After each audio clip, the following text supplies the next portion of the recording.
ನಮಸ್ಕಾರ ವೀಕ್ಷಕರೇ. ಭೀಕರ ಪ್ರವಾಹಕ್ಕೆ ತುತ್ತಾಗಿರೋ ಆಂಧ್ರ ಹಾಗೂ ತೆಲಂಗಾಣದಲ್ಲಿ ಸ್ಟಾರ್ ನಟರು ಸುದ್ದಿ ಆಗ್ತಾ ಇದ್ದಾರೆ.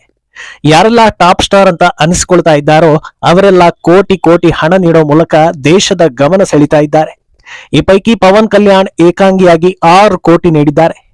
ಅವರು ನೀಡಿದ ಅಮೌಂಟ್ ದೊಡ್ಡದು ಅನ್ನೋ ಕಾರಣಕ್ಕೆ ಅಲ್ಲದೆ ಪವನ್ರ ಆಲೋಚನೆ, ನಿರ್ಧಾರಗಳು ಇದೆಲ್ಲವೂ ಕೂಡ ಚರ್ಚೆ ಆಗ್ತಾ ಇದೆ, ಪ್ರಶಂಸೆಗೆ ಕಾರಣವಾಗ್ತಾ ಇದೆ.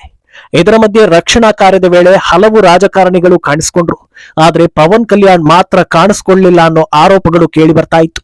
ಅದಕ್ಕೂ ಕೂಡ ಪ್ರತಿಕ್ರಿಯೆ ನೀಡಿ ಸರಿಯಾದ ಉತ್ತರವನ್ನ ನೀಡಿದ್ದಾರೆ. ಇನ್ನು ಈ ಬೆಳವಣಿಗೆಗಳ ಬೆನ್ನಲ್ಲೇ ಬಾಲಿವುಡ್ ನಟ ನಟಿಯರಿಗೆ ಜನರು ಮತ್ತೊಮ್ಮೆ ಉಗಿತಾ ಇದ್ದಾರೆ. ಹಾಗಿದ್ರೆ ಆಂಧ್ರದಲ್ಲಿ ಪ್ರವಾಹ ಪರಿಸ್ಥಿತಿ ಹೇಗಿದೆ?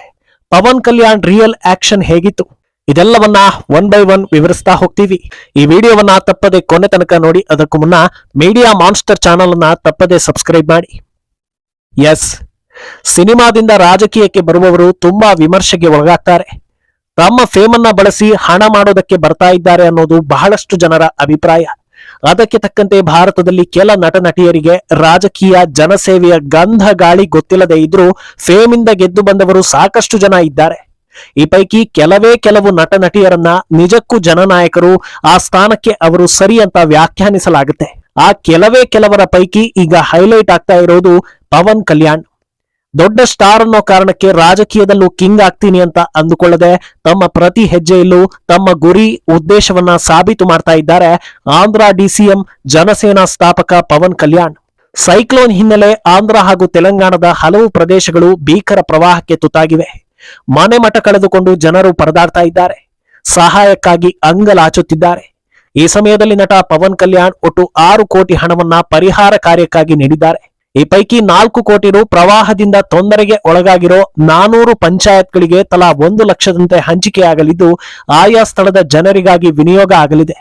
ಇನ್ನುಳಿದ 2 ಕೋಟಿ ಪೈಕಿ 1 ಕೋಟಿ ಆಂಧ್ರ ಸಿಎಂ ರಿಲೀಫ್ ಫಂಡ್ಗೆ ನೀಡಿದರೆ 1 ಕೋಟಿ ರು ಹಣ ತೆಲಂಗಾಣ ಸಿಎಂ ರಿಲೀಫ್ ಫಂಡ್ಗೆ ನೀಡಿದ್ದಾರೆ.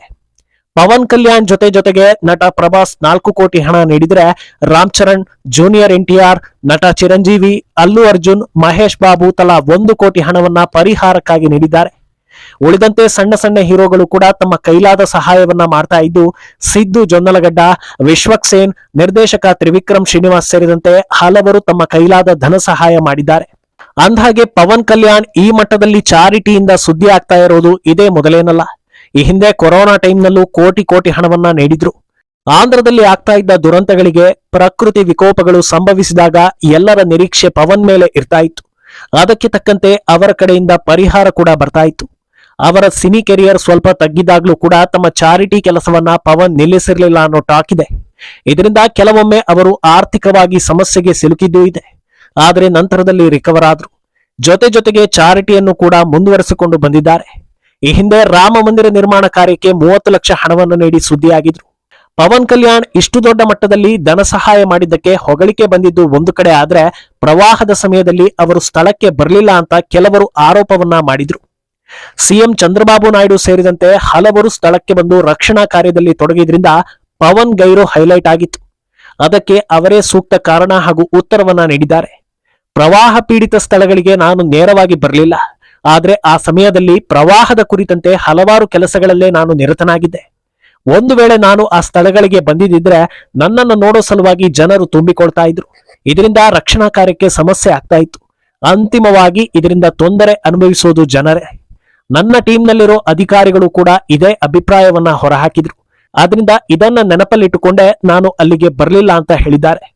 ಅಲ್ಲದೆ ಆ ಸಮಯದಲ್ಲಿ ಯಾವೆಲ್ಲ ಪ್ರದೇಶಗಳು ಪ್ರವಾಹಕ್ಕೆ ತುತ್ತಾಗಿದೆ ಅನ್ನೋದನ್ನ ಮಾನಿಟರ್ ಮಾಡ್ತಾ ಇದ್ವಿ. ಸತತ 72 ಗಂಟೆಗಳಿಂದ ರಕ್ಷಣಾ ಪಡೆಗಳು ತಮ್ಮ ಕೆಲಸದಲ್ಲಿ ನಿರತರಾಗಿದ್ದಾರೆ. ಒಂದು ವೇಳೆ ನಾನು ಅಲ್ಲಿಗೆ ಹೋದ್ರೆ ನನ್ನಿಂದ ರಕ್ಷಣಾ ಕಾರ್ಯಕ್ಕೆ ಸಹಾಯ ಆಗ್ಬೇಕು, ಆದ್ರೆ ನನ್ನಿಂದಲೇ ತೊಂದರೆ ಆದ್ರೆ ಚೆನ್ನಾಗಿರೋದಿಲ್ಲ ಅಂತ ಹೇಳಿದ್ದಾರೆ. ಇನ್ನು ಪ್ರವಾಹದಿಂದ ಆಗಿರೋ ಅನಾಹುತಗಳನ್ನ ಸರಿಪಡಿಸೋ ಕೆಲಸಗಳು ಹೈ ಸ್ಪೀಡ್ ನಲ್ಲಿ ಆಗ್ತಾ ಇದೆ. ಇದಕ್ಕೆ ಮೂಲ ಕಾರಣವನ್ನ ಹುಡುಕಿರೋ ಪವನ್ ಕಲ್ಯಾಣ್ ತೆಲಂಗಾಣದಲ್ಲಿ ಅನುಸರಿಸ್ತಾ ಇರೋ ಹೈಡ್ರಾ ಪ್ರಾಜೆಕ್ಟ್ ಅನ್ನ ನಾವು ಕೂಡ ಅನುಸರಿಸಬೇಕು ಅಂತ ಹೇಳಿದ್ದಾರೆ. ಪ್ರವಾಹಕ್ಕೆ ಮೂಲ ಕಾರಣ ನದಿ ಪಾತ್ರದಲ್ಲಿ ಅಕ್ರಮವಾಗಿ ಕಟ್ಟಡಗಳನ್ನ ನಿರ್ಮಾಣ ಮಾಡ್ತಾ ಇರೋದು. ಅದನ್ನ ನಿಯಂತ್ರಿಸೋದಕ್ಕೆ ತೆಲಂಗಾಣ ಸಿಎಂ ರೇವಂತ್ ರೆಡ್ಡಿ ಹೈಡ್ರಾ ಏಜೆನ್ಸಿ ಆರಂಭಿಸಿದ್ದಾರೆ. ಹೈಡ್ರಾ ಅಂದ್ರೆ Hyderabad disaster response and asset monitoring and protection agency. ಇತ್ತೀಚೆಗಷ್ಟೇ ಈ ಏಜೆನ್ಸಿ ಅಕ್ರಮ ಕಟ್ಟಡಗಳನ್ನ ನೆಲಸಮ ಮಾಡೋ ಡ್ರೈವ್ ಅನ್ನ ಕೈಗೊಂಡಿತ್ತು. ಇದರಲ್ಲಿ ನಟ ನಾಗಾರ್ಜುನ ಅವರಿಗೆ ಸೇರಿದ್ದ ಮದುವೆ ಹಾಲನ್ನ ಕೂಡ ನೆಲಸಮ ಮಾಡಿದ್ದು ದೊಡ್ಡ ಸುದ್ದಿಯಾಗಿತ್ತು.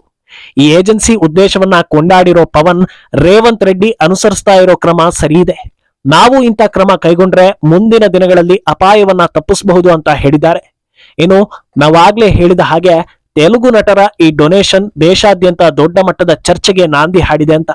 ಕೆಲವರು ಸ್ಟಾರ್ ನಟರು ಕೋಟಿ ಕೋಟಿ ಗಳಿಸೋದ್ರಿಂದ ಜನರಿಗೆ ಕಷ್ಟ ಬಂದಾಗ ಕೊಡೋದು ತಪ್ಪಲ್ಲ, ಅದು ಅವರ ಕರ್ತವ್ಯ ಅಂತ ತಮ್ಮ ಅಭಿಪ್ರಾಯವನ್ನ ಹೇಳಿಕೊಳ್ತಾ ಇದ್ದಾರೆ. ಆದ್ರೆ ಕೋಟಿ ಕೋಟಿ ಗಳಿಸಿದ್ರು ಕೊಡೋದು ಬಿಡೋದು ಅವರವರ ಇಷ್ಟ, ಯಾರು ಕೂಡ ಫೋರ್ಸ್ ಮಾಡೋದಕ್ಕಾಗಲ್ಲ. ಮಾನವೀಯತೆ ಇದ್ದವರು ಕೊಡ್ತಾರೆ ಅಂತ ಇನ್ನು ಕೆಲವರು ಹೇಳ್ತಾ ಇದ್ದಾರೆ. ಇದೇ ವೇಳೆ ಸೋಷಿಯಲ್ ಮೀಡಿಯಾದಲ್ಲಿ ತೆಲುಗು ನಟರನ್ನ ಹಾಡಿ ಹೊಗಳುತ್ತಿರೋ ಜನರು ಬಾಲಿವುಡ್ ನಟ ನಟಿಯರಿಗೆ ಕ್ಯಾಕರಿಸಿ ಉಗಿತಾ ಇದ್ದಾರೆ.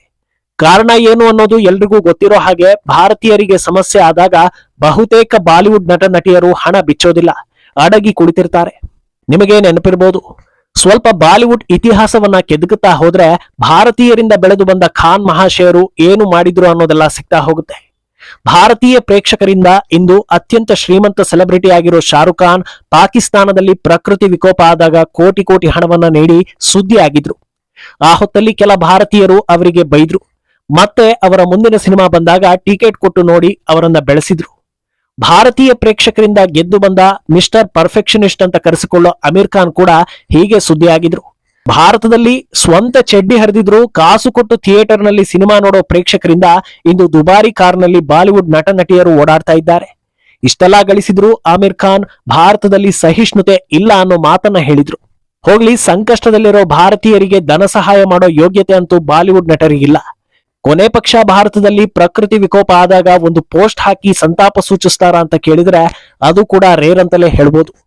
ಎಲ್ಲೋ ಹಾಮಾಸ್ ಉಗ್ರರು ಸತ್ತಾಗ ಆಲ್ ಐಸಾನ್ ರಫಾ ಅಂತ ಪೋಸ್ಟ್ ಹಾಕಿ ಕಣ್ಣೀರು ಸುರಿಸೋದಕ್ಕೆ ಓಡೋಡಿ ಬರ್ತಾರೆ. ಇಂಥ ಪೋಸ್ಟ್ಗಳಿಗೆ ಹಣ ಬರುತ್ತೆ ಅನ್ನೋದು ಜಗಜ್ಜಾಹೀರಾಗಿದೆ. ಆದ್ರಿಂದ ಕೆಲ ರೊಚ್ಚಿಗೆದ್ದ ಭಾರತೀಯರು ಹಣ ಕೊಟ್ರೆ ಕೆಲ ಬಾಲಿವುಡ್ ನಟರು ಆ ಕೆಲಸವನ್ನ ಮಾಡೋದಕ್ಕೂ ಯಾವ ಮುಜುಗರ ನಾಚಿಕೆ ಇಲ್ಲದೆ ಮಾಡ್ತಾರೆ ಅಂತ ಮಾತಾಡ್ಕೊಳ್ತಾ ಇದ್ದಾರೆ. ಏನು ಬಾಲಿವುಡ್ ಮಾತ್ರವಲ್ಲದೆ ಕಾಲಿವುಡ್ ಬಗ್ಗೆಯೂ ಕೆಲವರು ಬೇಸರದ ಮಾತನ್ನ ಆಡ್ತಾ ಇದ್ದಾರೆ. ತಮಿಳುನಾಡಲ್ಲಿ ಕೆಲ ಸ್ಟಾರ್ ನಟರು ಸಹಾಯಕ್ಕೆ ಮುಂದೆ ಬರ್ತಾರೆ. ಇನ್ನು ಕೆಲವರು ಕೋಟಿ ಕೋಟಿ ಸಂಪಾದಿಸಿದ್ರು ₹1 ಬಿಚ್ಚೋದಿಲ್ಲ ಅನ್ನೋ ಆರೋಪ ಮಾಡ್ತಾ ಇದ್ದಾರೆ.